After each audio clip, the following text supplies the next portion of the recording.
This is 24 in 42.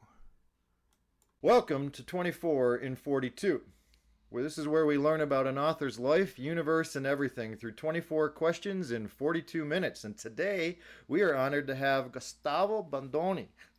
Little New Jersey accent, he told me. Gustavo writes everything science fiction and fantasy. Give him a shiny sword, give him a Formula One spaceship, and he's writing it or drawing it. Tell us a minute about yourself. So my name is Gustavo, as you said, which is obviously not an American name. It's not from New Jersey. I'm actually from Argentina. I live in Argentina right now. We're talking through the magic of the internet across continents. But I did grow up partially in the U.S. and partially in Europe. So I spent my childhood split between three continents. I was in the U.S. I was born here, and then I moved to the U.S. when I was 3. And after that, I went to Europe for a while, and then I came back to the U.S. I actually lived in Cincinnati for a while, and then I moved back to Buenos Aires. So that's why I don't speak like most people from Argentina. You don't get the Latin lover accent from me, but you get kind of New Jersey-ish. My accent used to be East Coast, but it kind of migrated to New Jersey at some point. So there it is. You are quite the cosmopolitan then, huh? Well, I try to be. I have to live up to the history, right? Exactly. And I'm going to give you an easy out on one of our further questions. No pressure on you. Gustavo is an artist himself. He does not have to choose himself as his answer to a question later on. Okay. All right, so we have a little timer here. I'm going to get started. We time our questions not because we're going to cut them off. We just want to see if we can do our 24 and 42. So we'll get them all. And here we go. Number 1, what color do you write in? What color do I write in? Yes, sir. Probably shades of blue and grays and blacks and whites. Not only because of the text, but also because of the tech. A lot of my stuff is hard science fiction. Actually, that's where I kind of got my start, and then I kind of softened and got into fantasy. But at first, my intro to wanting to be a writer, this is all Asimov's fault. Not so much because of his stories, but because of his editorials in Asimov's, which are collected in books somewhere behind me, Yep. Or off to the side. Somewhere they're in there somewhere. And he was very chatty, and he always talked about what it was like to be a writer. And I always said, hey, that would be really cool. And it turns out it's not as cool as he made it sound. It's probably because I'm not Asimov, but it is cool, so it's fun. But I did come in through the hard SF, dark, cold, black and whitey stuff. That's very interesting because I've read a lot of your stuff that is not that. So it's true, it evolved, but that's where I came from. all right. When you're working on a character, how do you give depth to your characters? And do you treat a first, second, and third level character differently? I do, and the first level characters generally give themselves depth.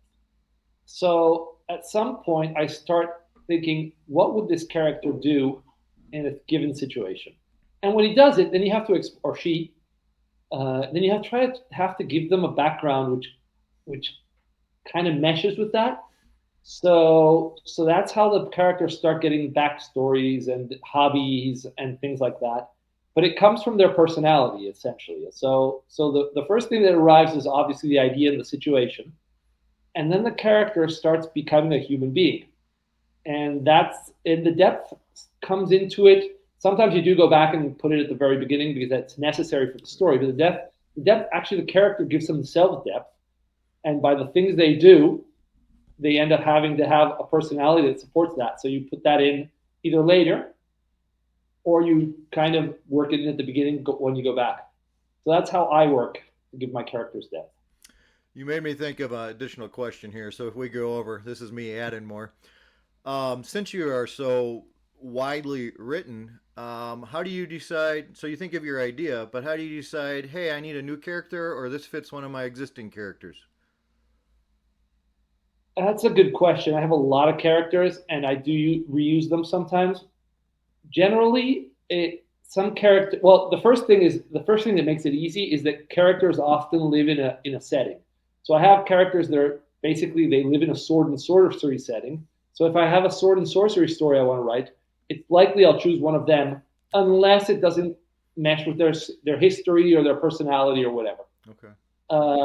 So the same goes for a character who lived in a sword and in a spaceship, hard SF or soft SF universe is going to be the first one I look at if I need a character for something there.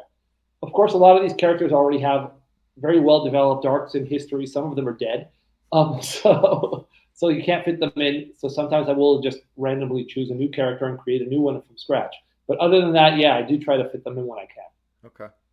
All right. I'm making notes because as we do the video, I insert pictures and things. Like I'll throw an Asimov head in there at some point and stuff like that. Awesome. All right.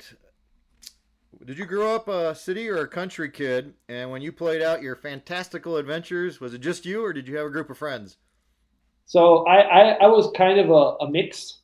Buenos Aires is a big city, so my teenage years were definitely city kid. But when I lived in the US or in Europe, I was out in the suburbs, not actually in the country. You couldn't say I'm a farm boy, Okay. but a suburban kid. So I used to live in a suburb which is actually embedded in the middle of a golf course in Cincinnati, for example. So we'd have in the winter we'd have the fairways to ourselves. So we'd have a lot of green space to play in. And in summer and in spring, the rest of the year when the golf course was active, it was a really low traffic volume suburb, so we could ride our bikes around Okay. and generally my fantasies were either with my brother, like adventures, or with friends from the neighborhood. So in Europe, especially, it was with my brother. I have a brother who's 2 years younger than I am, so he was close enough in age that we could play together. And he was the one who, like in Europe, we didn't have friends in the neighborhood because everyone spoke German, and my German was really limited. So he was the one who got dragged along the stuff. Yeah. And then also, I mean, a lot of it happened in my head, right? So reading and just being inside. Switzerland was fun because it was nighttime at 3 o'clock and there was a foot of snow on the ground. So being inside was a big part of what life was about. So. A reader's dream, right? Well, yeah, that's probably where I always in all my bios, well, some of my bios it says like that's where I became a reader. Like I used to go to an American school, an international school, and I would go to the library and pull out 3 or 4 books, which I'd read in the week, and then bring them back and pull out 3 or 4 more books. Right. So yeah, that's where I became a reader. Okay. All right. What is your timeline like from the initial idea of a story, if there's any research, first draft, until you finally say, I'm good, this is good? So that's not okay. So a story, let's call it a 5K story, generally gets written in about 2 to 3 days. Okay. I write 2K a day, rain or shine, every weekday except yesterday. I'm kind of down with the flu today, but I was worse off. I'm better today. I was not in good shape yesterday, so yesterday I only got like 500 words in, like really late at night when I was feeling guilty about not having written. But it generally takes me about 2 to 3 days to write a story, and then I will go back to it a week later and polish it up. Okay. But my first drafts are pretty clean. I have been known to, when deadline pressures or editors need something really fast, send in my first draft and say, okay, editing's on you. So let's call it 2 to 3 days. And the research happens while I'm writing.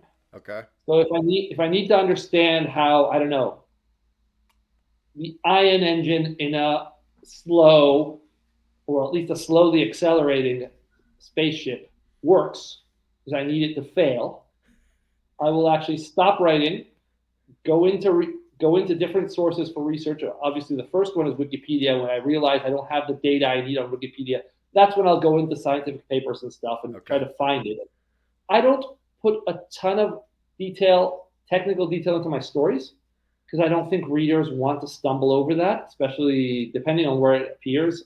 I might do one if I'm trying to sell it to analog, I might do more, which I've failed to do so far. So I haven't been doing it successfully. But if I'm writing for just general readership, I will put some data in just to make it look real, right? So they know that what's happening can actually happen and not have them stumble over their disbelief. But I'll stop in the middle and then I'll keep going. But that, even if I have to stop and research something, like, I don't know, if it's a historical story, I mean, Charles III, how many brothers did he have? Which one of them would have wanted to murder him? So that it can't mean that I don't get my 2K words in. Okay. The words have to be, so the research happens in the middle. And the one thing that I do stumble over a lot is that I have to have a title before I start. So often the title needs to happen. The title will tell you, I mean, I need to know how it ends because I'm a total pantser. So I need to know how it ends before I start. So because if not, I can't have the right title. So I have to think, and that's often my biggest piece of writer's block, is finding the right title. And if you've seen a bunch of my titles, you will know that sometimes I fail abjectly, but at least I have a title so I can start writing. Well, you know that titles is one of the further questions. That's a great tie-in. Yes. So you can't actually write the story unless you have the title. Interesting. The Word document has to have the name of the story on it. What percentage change do you think happens when you're done with the story? I'll change about 5% of the titles, maybe less, 2%. I don't like changing titles. I like writing to the title. Yeah. That's why I stumble over it when I don't have it. I don't need my title before my story. I often have it, but I find I incorporate my title in the story. To me, it's sort of poetic to tie it in some way. Yeah. So that's cool. Well, I mean, I know that this is totally strange, and it's like, are writers neurotic? Yes, this is how I realize that I have a total neurosis. The title actually, I don't think it actually helps me write a better story. It does but I can't do it without it. So it gives you an arrow. Yeah. Something you said earlier I really liked. It's really key to when you're doing your research. Congratulations on having such self-discipline. Not only the writing number of words, but the ability to get back to them regardless of any time spent on research. That takes years of practice. But you said something very important. You don't want to knock a reader out of a story. You don't want to break their ability to suspension of disbelief, you know? So you need to understand why that engine may or may not work, but they don't really need to know it. You just need to make it sound right for them. There needs to be one detail in there that shows that you know what you're talking about. Yep, that's exactly. The rest of it is, and of course, I mean, writers screw up. I mean, sometimes you think you understand it and you don't, and the editor actually knows what he's talking about. Most editors know less about starship engines than I do, so that I get a free pass. But every once in a while, you run into one who really knows his stuff and says, "Hey, you put in an AI. Well, I happen to be a programmer for OpenAI." I'm like, okay, here comes. And they'll correct some detail. So fix it and let's go ahead. All right. When you're writing, what assails your ears? I try to make it silent, but normally it's the sound of my 2 young daughters fighting amongst themselves. I don't write to music. I never have. I don't read to music either. So that's something that's another bit of neurosis. I can write to music if I wanted to, but I just don't. I prefer not to. Yeah. So, but I can write anywhere. I mean, if it's noisy around me, I can still write. Okay. It's part of the discipline of hitting the numbers, and it's often noisy around me here. My family is composed of 6 people. We all live in the apartment you see behind me. My wife has 2 kids from a previous marriage, so they're around. Fortunately, they're teenagers now, so they are like headsets, and so they're silent now. But my 2 daughters are 6 and 8, and they have a really strong sibling rivalry thing going on. So you can actually hear when they're starting to get into a fight. So that I'll just keep writing. If they do need my intervention, I will stop. But otherwise, I'll let them do their thing and deal with it themselves. I bet there's a moment of inspiration that comes every once in a while from those conversations as well. Oh, yeah. Conversations with little kids are awesome for having ideas. I like it. I like asking that question because it's so different. Wide spectrum so far. Hey, if you could live in a yellow submarine, would you? Probably not. Submarines are tiny. I'm 6'3". Let other people live in yellow submarines. Which of your characters would you like to have as a best close friend and why? Most of my main characters are people I like or I would like. Okay. If I had to choose one of them, I'd probably choose one of the ones who lives in a modern society. Like I have a sword and sorcerer guy who's called Sanger, and he's probably fun to be around if you want to live in a sword and sorcery thing. But since that's not one of my current goals, I'd probably go with Cillian, who appears in several of my stories and she has a mashup book which I'm selling right now. I'm trying to sell. It's currently sitting in Bane's slush pile. Of course, Bane gets 1,000 books in their slush pile every month, and they publish maybe a few books a year. So if that one comes back, it will go elsewhere. But she's a character I really like, so probably her. Cool. Okay. Can you throw one title out of something she's in? Okay, let me try. You can circle back if you want. Yeah, I'd probably have to check it. I might have to send you an email. I have to see which stories. She's a relatively recent character, and I have sold some stories with her in them. I Okay. have to check which ones have been published Oh, because that's okay. that's where it was. That's where I mean, I know a couple are in the pipeline, and a couple have been published. I have to just check which are which. Okay. Very good. Do you read nonfiction? And if so, what do you read? I read nonfiction. I like books about cars. As you can see, there's apart from books, there are cars back there. Yep. I read a lot of car books. I read some car magazines as well. Generally old ones, like stuff from the 80s and 90s and 50s. Um, and other than that, let me see, what other nonfiction do I read? I read books about the genre.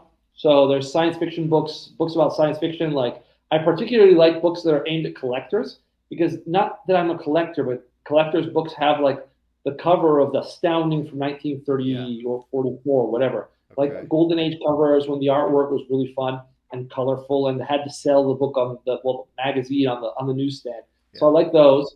I do have a bunch of books about writing. I have some books about like the exploration era and back when the Victorians were completely insane and would go into uncharted jungles to see what was in there. I really like that kind of book. So I do read a little bit of nonfiction. It's eclectic. There's an Anglican church like right around my block, and they often have like books that people leave them, and they'll Okay. sell them to pay for church stuff. And they're pretty open. And I'm not Anglican myself, but I do go in there every once in a while just to see. I actually also sit in a choir which practices there.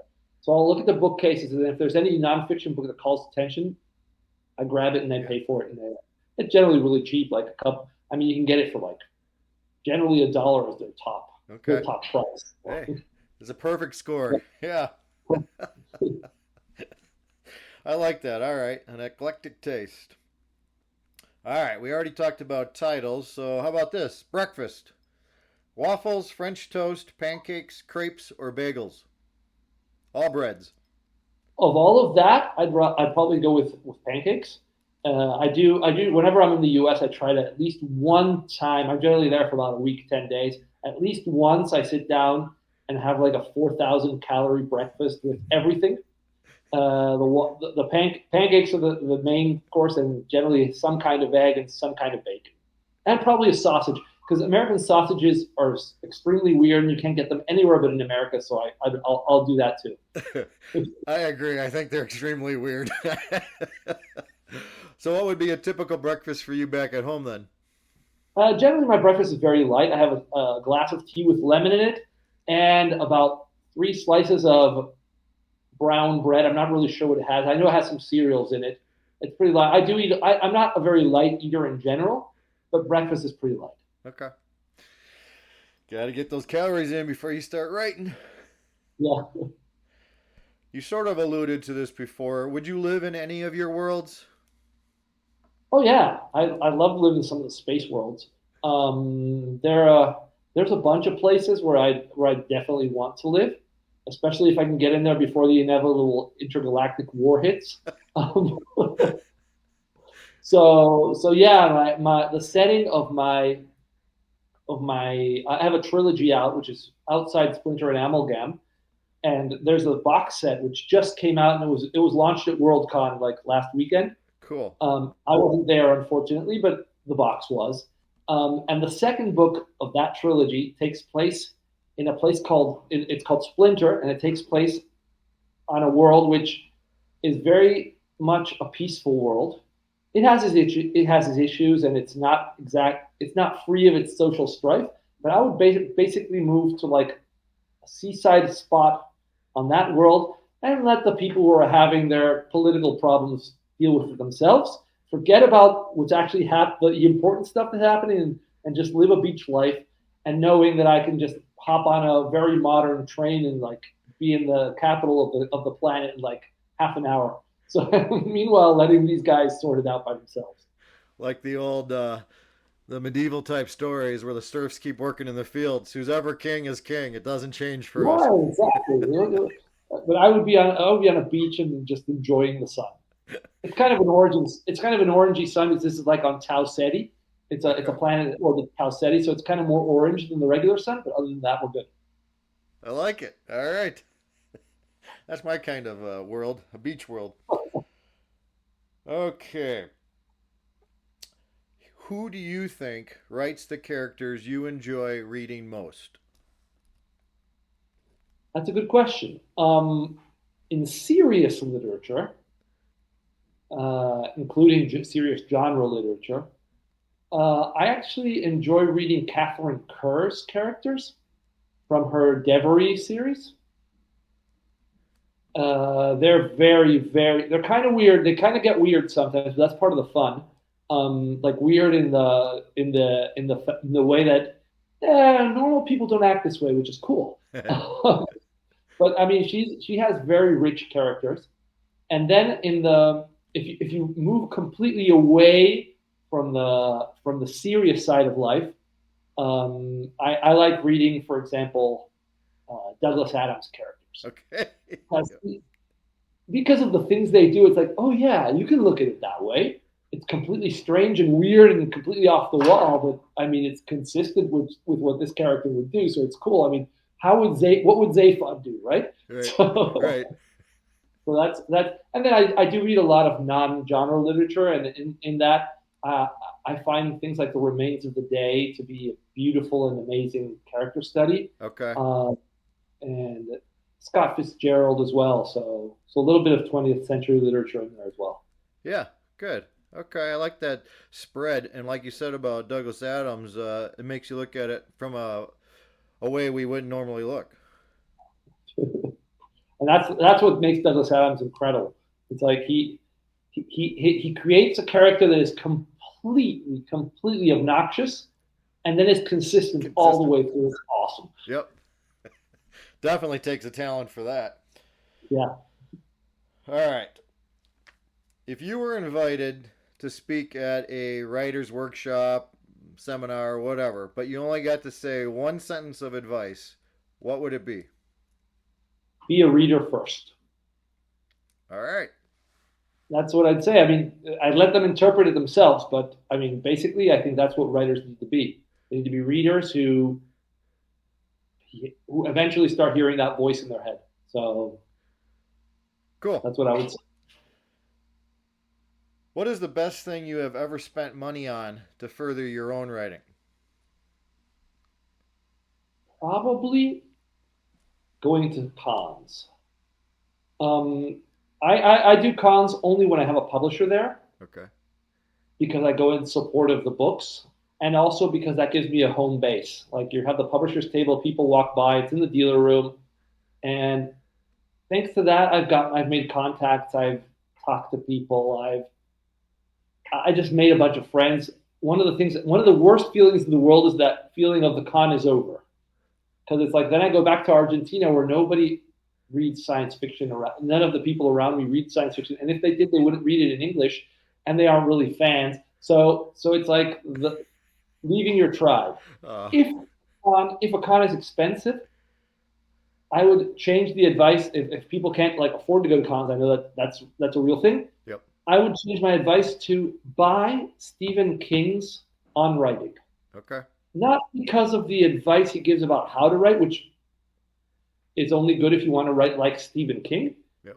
but about what he went through before success came. Yep. One of the he didn't do it. I mean, he's just telling his story, but it's one of the most inspiring pieces of writing because of all the stuff he had to go through. That you're going, and any situation, he was poor. He wasn't making enough money to really support his writing habit, but he was doing it anyway. Right. And so it's really cool. If you can get that book, I mean, you can obviously get that book. It's Stephen King. You can get it everywhere. So yeah, it is a very unique writing memoir in a way. Yeah. Good advice and good life story.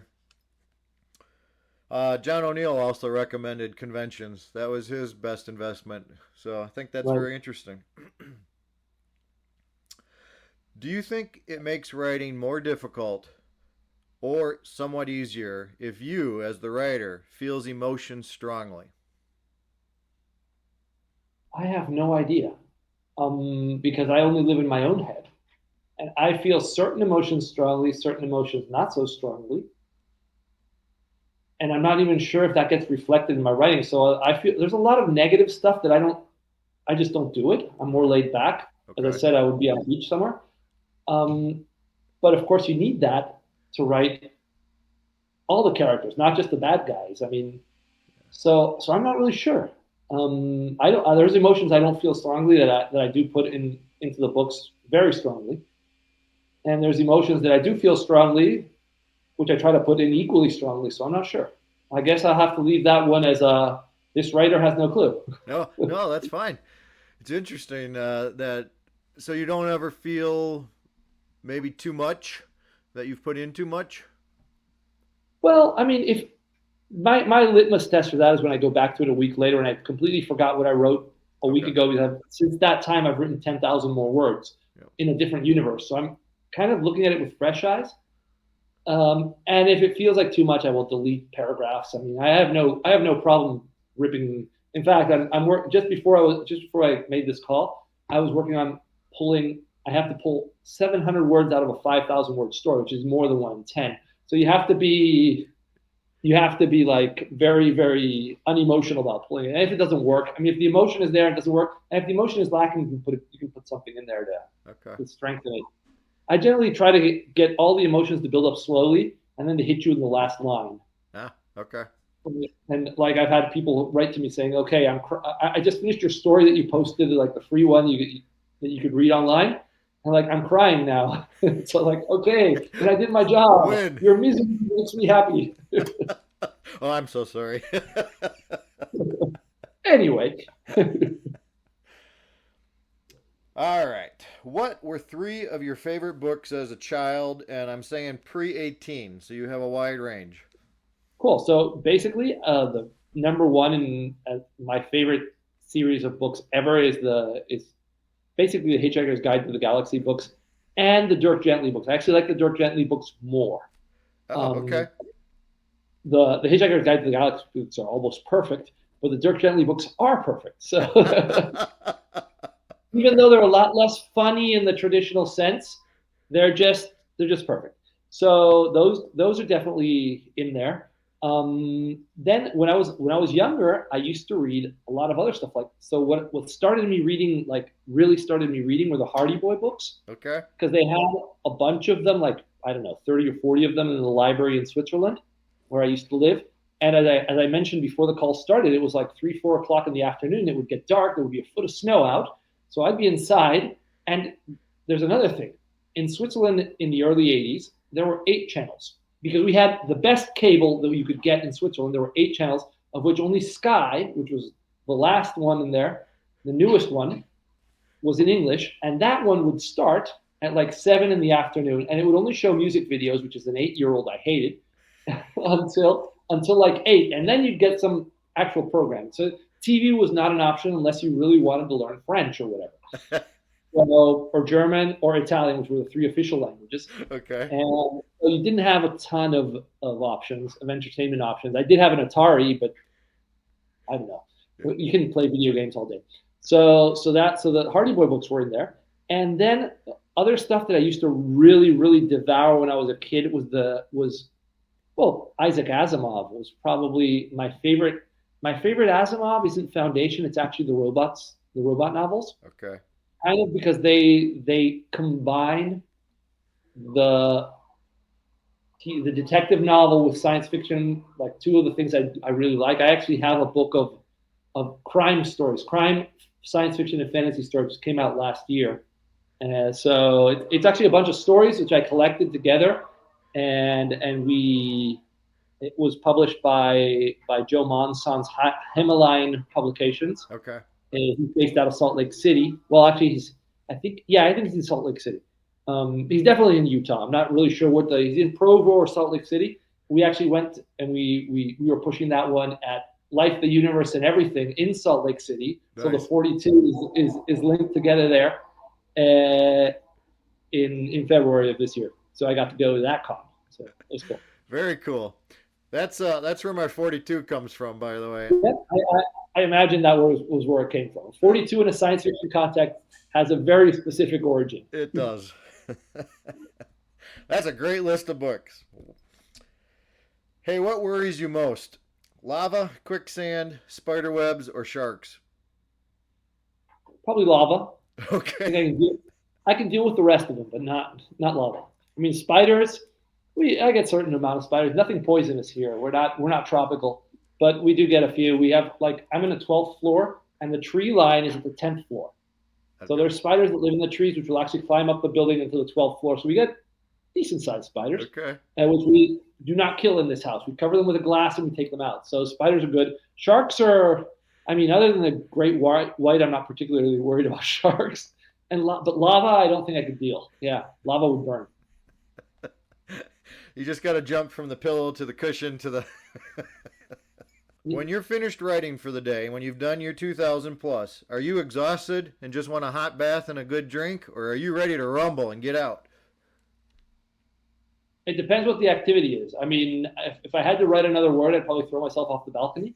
But if I could, for example, I do play soccer with my friends at night. So I will do that happily. Okay. Wow, that's a great release. Oh yeah. Yeah. Well, it's once a week, so it's not exactly something I'm getting up there in age. So I can still compete with guys a few years younger than I am, but I have to take advantage of it now. Yeah. It's not going to last long. Good on you getting out there, though.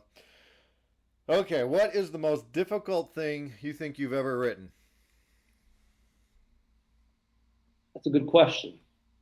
I think probably there's a couple of books of literary fiction out there. One of them is called Love and Death, and the other one's called Safe and Sorry. And they're both mashups. They're stories that actually go together, like they're intertwined. They don't necessarily tell one continuous story, but they go telling several braided stories that don't necessarily come to a single conclusion, although one of the storylines will conclude in a big way. And getting that to work is probably the hardest thing I've written.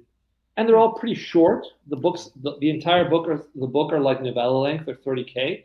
They're published by Creators Publishing out of LA, and those were pretty tough to put together. I love the books, and they're a mix of styles as well. So there's a little bit of everything. Those were really hard to make gel. What inspired a tackle on that? Well, basically, I actually, one of them was written in the first three stories were written individually. They're called Liberté, Égalité, and Fraternité, and they're completely different because I wanted to write some literary fiction. One of them was inspired by a conversation I had with someone I knew a long time ago who wanted to write the story and never wrote it. And I said, okay, I'm stealing that idea.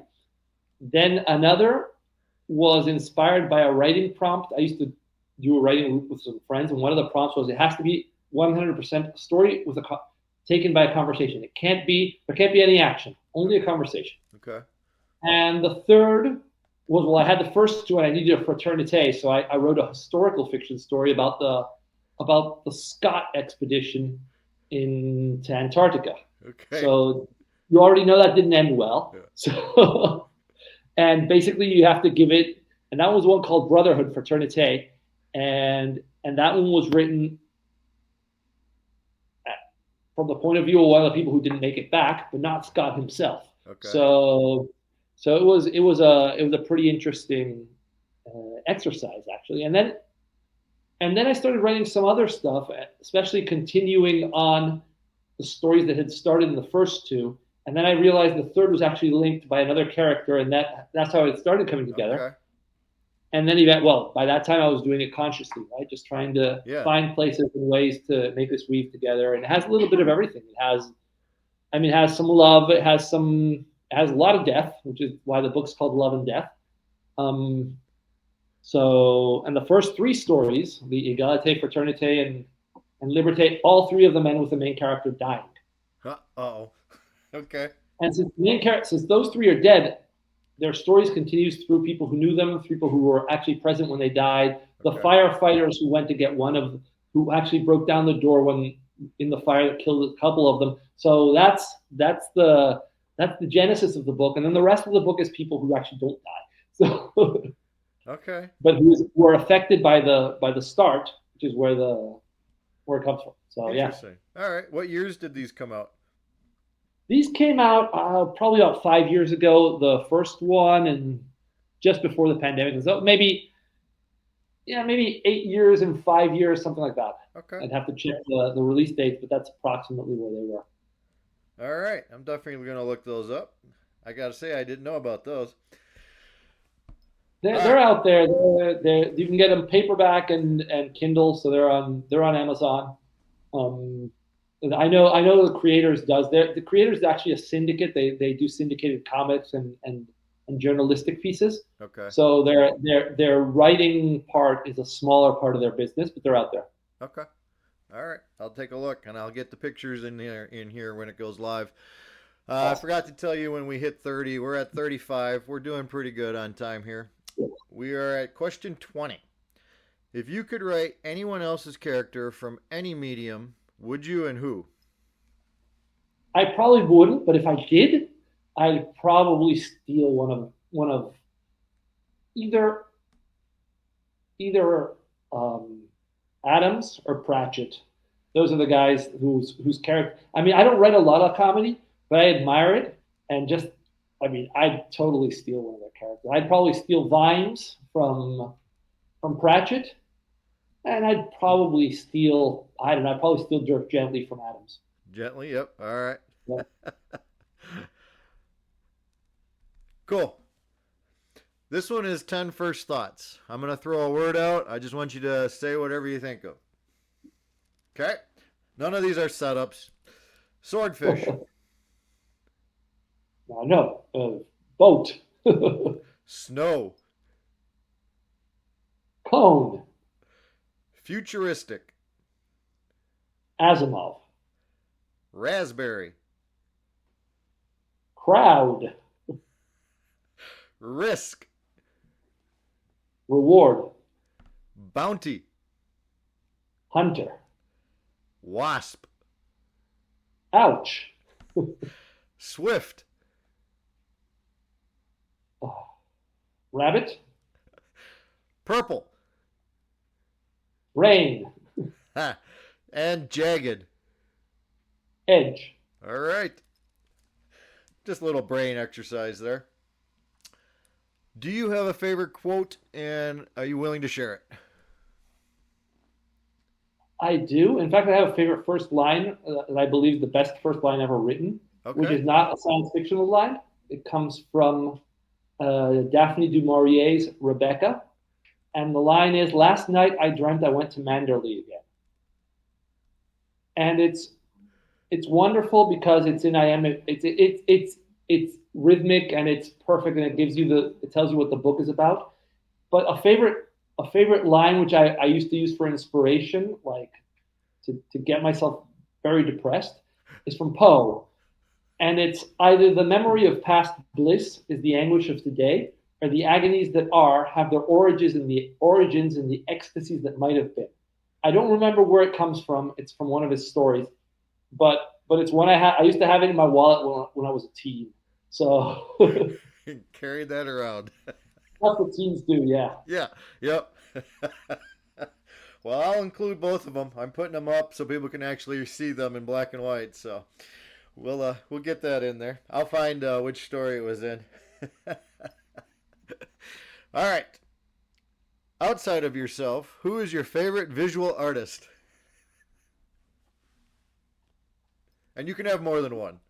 Yeah, I mean, I'm thinking I like a few of the Impressionists. Okay. Van Gogh's Starry Night is probably my favorite, but I can never remember. Is it Courbet, the guy who does the Paris landscapes, the rainy Paris landscapes? He was an Impressionist. I think it was Courbet. It might be a different one. So I'll look it up and get back to you. I can recognize his work. I just can't remember his name right Okay. now. So. All right. And the last question is, are you trying to tell us anything in your writing? No, I'm trying to entertain you and give you a good time and make you fall in love with the characters you have to fall in love with and hate the ones you have to hate, or vice versa. I mean, it's all good. So you won't be studied in 50 years. They won't be going, Gustavo meant this when he wrote Blue Curtain. Oh, yeah, they will. They will, except they'll be wrong. I like it. Excellent. Well, we did spectacular. We did 39 and a half minutes. All of our questions are accomplished. Excellent. Now, this is your time to tell us 3 C's. Something cold, something current, and something coming in your writing life. Something cold or something cool? Cool is acceptable. We'll take it. Cool, acceptable? Okay. So something cool is that I got a story into a bawn-DOUGH-nee, and it's probably on the shelves at Barnes & Noble, which is always awesome because you don't always get your writing on. I mean, it's at the cons, it's on Amazon, but getting it on the shelves at Barnes & Noble is kind of tough. It's a bucket list item, so that one's really cool. Yep. It's called Tales of the United States Space Force, and my story within is called The Kinetic High. Cool. That is cool. It's very cool. I'm very happy with this. Something current. So, something current, my most recent book is actually a monster book. It's called Savage Prey. As you can tell, that's not one of my titles. The title was the book was originally called Chekhov's Guns. But the publisher who knows how to sell these things and does a really good job, the publisher is Severed Press, recommended Savage Prey, and I said, hey, if you're going to sell more of these, I'm good with this. Okay. As long as I'm getting the royalties and you know what you're doing, we're going. So it's called Savage Prey. Yep, and you got the story written, so title is already there. Yep. I'm getting paid. It's all good. And something current. Well, that's something current. Something cold, something current, and something coming. Something coming. You might not be able to tell us the name, but tell us about something. Oh, no, I can tell you the name. Okay. The name is Shadow Wired. It's coming from Chris Kennedy Publishing. All right. It's actually the first book in a trilogy. Cool. And it's coming before the end of the year. So. Right. So that one you're gonna see on my Facebook. I'm gonna talk about it a lot. I should be able to. I should probably be able to share the cover probably this week. Chris was right. He wrote me yesterday to tell me that's really close to being done. Okay. So I'm looking forward to seeing it because this is it's cyberpunk mixed with international spy thriller. So cool. So there's a bit of everything in there. Excellent. Nice scoop. Yeah. Well, man, I love when you share on social media all of your acceptances and new things coming out. You are one of the most prolific appearing people that I know. So, thanks. Congratulations. Well, the reason I do that is I enjoy seeing other people do it so much that I say, well, okay, so if I have news, I'll share it. I like seeing writing news from other people and who's active and who's publishing too and who's publishing what. So, right. Yep. So a lot of people say, okay, so if they like that story from Gustavo, they'll probably like this one from me, and maybe they'll send it in. I actually do have a lot of writers who tell me, hey, I sent a story to so-and-so market, which I saw because you sold them a story. and they accepted it. So we're going to share the table of contents, or at least the publication. So that's always fun. And the other thing, I learned about markets I didn't even know existed when you announced that you got accepted. Small ones or places I didn't know. Yeah. Right. Yeah. Well, that's or stuff that's open. Like some people are saying, oh, I mean, I just sent a story into Penguin because they're open for a week. I'm like, oh God, what do I have? I have to send something to Penguin. Even if it's not remotely likely to get accepted, you have to at least try. So grab whatever you have, you throw it in there, and and you never know. I mean, it does work sometimes. So. Yep, exactly. Always have something ready to go, right? Yeah. Hey, I totally appreciate you taking the time to do this. It was fun learning all about Gustavo in 24 and 42. We never got to work together. We got really close, and that's when my Rogue Blades world started falling apart. You had a story accepted in Roar of the Crowd, a book that never came to light. I am sorry about that. It's not really a problem. I sold the story elsewhere, so that's excellent. It's fine. It works.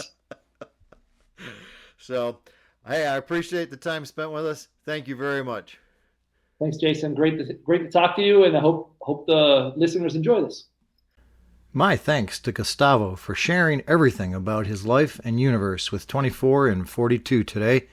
Gustavo's name appears often in my news feeds, and as we learned, he sits and writes with discipline, which is why we see his name on new publications often. His excitement for his cool and coming works is contagious. Please check out his information below and be sure to give his work some love with reads and reviews. Until next time, this was 24 in 42.